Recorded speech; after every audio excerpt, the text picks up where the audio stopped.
video is about the basic introduction about the cell signaling. Okay, so in the cell signaling, by the name we can understand that it is a mode of a communication between the two cells or a group of cells or a group of tissues or a group of or two different organs, right?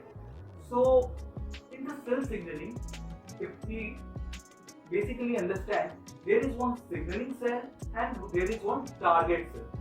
Signaling cell releases some chemical factors which can be protein or a peptide or some hormones or steroid group that can travel through blood, or it can act locally where it acts on the target cells, and the target cells have the receptors maybe on the plasma membrane or some intracellular receptors which are there to receive those signals, process those signals and bring up the appropriate physical changes within those target cells, right?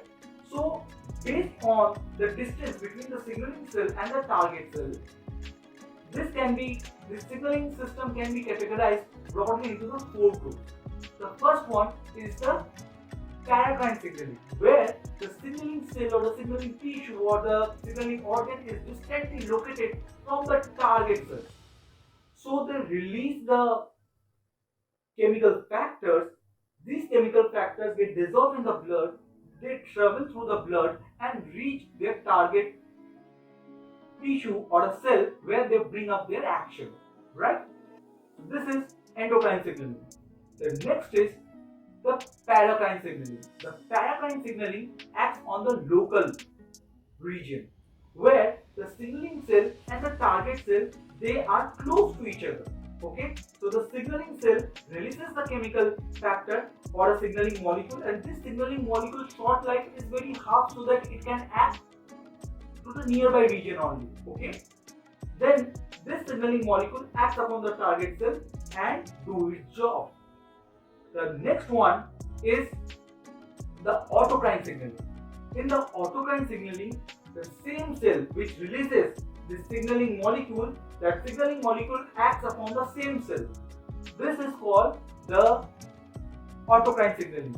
So this autocrine signaling also plays a very important role.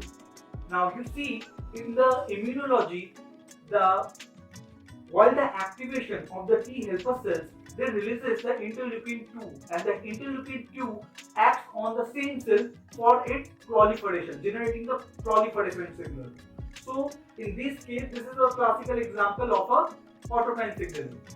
The next is the fourth type of the signaling is the juxtacrine signaling or the contact signaling, where the signaling cell does not releases the signaling molecule. The signaling molecule is expressed on the signaling cell, and the target cell's receptor directly establishes a contact with the signaling cell, and the signaling molecule and the target receptor, they both interact physically. So this is the juxtacrine signaling or the contact signaling. Now the classical example of the contact signaling can be derived from the immunology itself. As you see that the antigen presenting cells, if they engulf a foreign antigen, they process it and they express it over their major histocompatibility complex in the MHC. So while that foreign peptide is being expressed in the MHC, the T helper cells, they used to establish the contact with this antigen presenting cells through their T cell receptor. So the T cell receptor and the major histocompatibility complex, they physically contact with each other, and as a result of which the T cell gets activated. Okay, so this is a classical example of the juxtacrine signaling. So this is how a signaling molecule can bring the changes in the target cell. So the target cell, how does it receive the signal, and then what are the actions does it take in response to the signal to bring up the appropriate physiological changes within it? So to answer this, we need to understand that the signaling cell over the plasma membrane, they have different kinds of receptors. Now, not only in the plasma membrane, there are also some receptors which are present in their cytosolic part.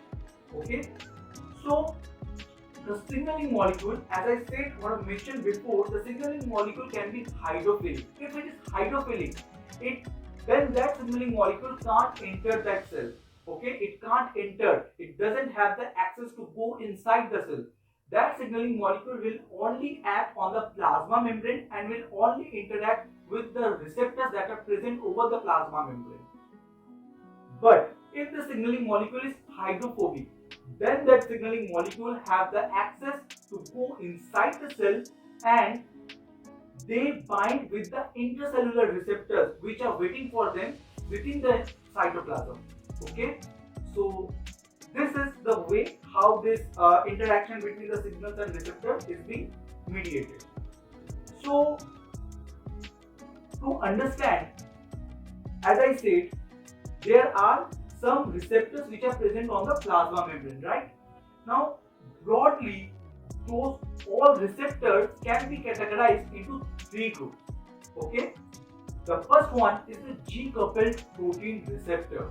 The second one is the enzyme receptors, or they are also known as the RTKs, receptor tyrosine kinase. The third is the ion channels. Okay, so these are the receptors which are present in the plasma membrane. Now there are also some receptors which are present in the plasma membrane that doesn't fit into either of these three categories. So we will also discuss them separately. So this is all about the basic introduction on the cell signaling. Now from the next video we will discuss deeply, thoroughly on the G-coupled protein receptor.